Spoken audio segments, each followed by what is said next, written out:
नमस्कार दोस्तों, आप सभी का स्वागत है हमारे चैनल द एंशिएंट कथा में। शरद पूर्णिमा आने वाली है, तो आज हम लोग शरद पूर्णिमा की व्रत कथा सुनते हैं। इस दिन क्या करना चाहिए ये भी जानेंगे। शरद पूर्णिमा अश्विन मास की पूर्णिमा को कहा जाता है। इस बार शरद पूर्णिमा 16 अक्टूबर को है। पुराणों के अनुसार देवी लक्ष्मी इसी पूर्णिमा तिथि को समुद्र मंथन से उत्पन्न हुई थी। भगवान श्री कृष्ण ने भी इसी पूर्णिमा को महारास किया था।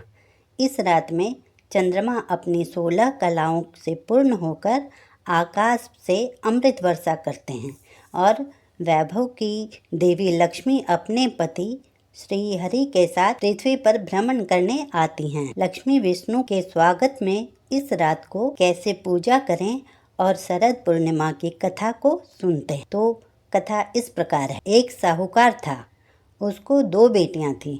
वो दोनों हर पूर्णिमा का व्रत करती थी।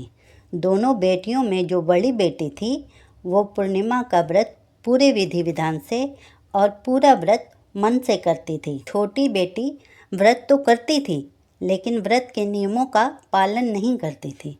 वो आधा अधूरा ही व्रत करती थी। कुछ सालों के बाद जब दोनों बड़ी हो गई, तब साहूकार ने दोनों बेटियों का विवाह कर दिया। दोनों अपने अपने घर में खुश थी।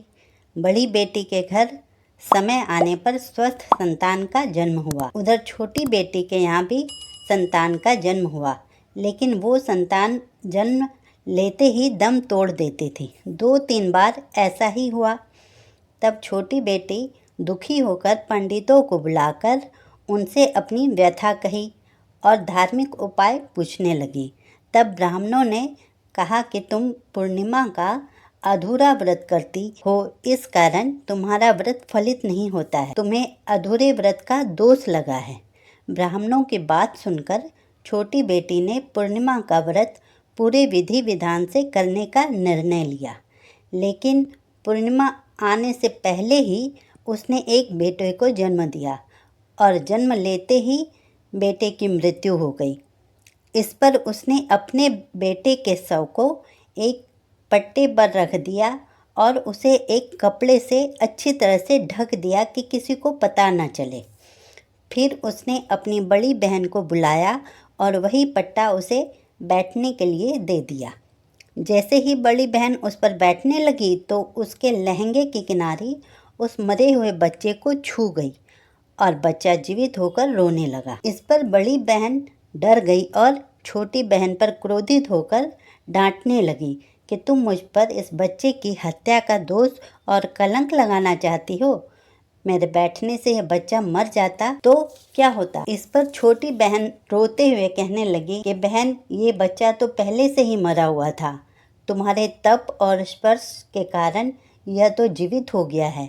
अब मैं भी तुम्हारी तरह विधि विधान से पूरा व्रत और पूजन करूँगी।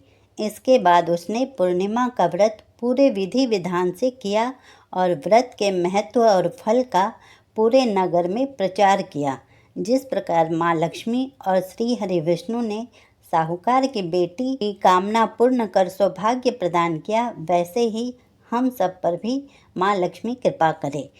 इस दिन माता लक्ष्मी और विष्णु की पूजा करना चाहिए। गाय के दूध में चावल की खीर बनाकर रख लें और रात को खीर को छोटे बर्तन में भरकर चंद्रमा की रोशनी में चलनी से ढक कर रख दें। पूरी रात जागरण कर सकें तो जगकर विष्णु सहस्रनाम का जाप, श्री सूक्तम का पाठ, भगवान श्री कृष्ण की महिमा का गान आदि करना चाहिए। पूजा की शुरुआत श्री गणेश जी की पूजा और आरती से करनी चाहिए। अगली सुबह जल्दी उठकर स्नान करके उस खीर का भोग श्री लक्ष्मी जी और श्री विष्णु जी को अर्पित करनी चाहिए और फिर वह प्रसाद रूप में वह खीर घर परिवार के सभी सदस्यों में बांट देनी चाहिए। इस प्रकार जगत पालक और ऐश्वर्य प्रदायिनी श्री लक्ष्मी जी की पूजा करने से सभी मनोवांछित कार्य पूरे होते हैं। तो कैसी लगी ये कथा कमेंट करके ज़रूर बताएं। चैनल को लाइक सब्सक्राइब भी करें। धन्यवाद।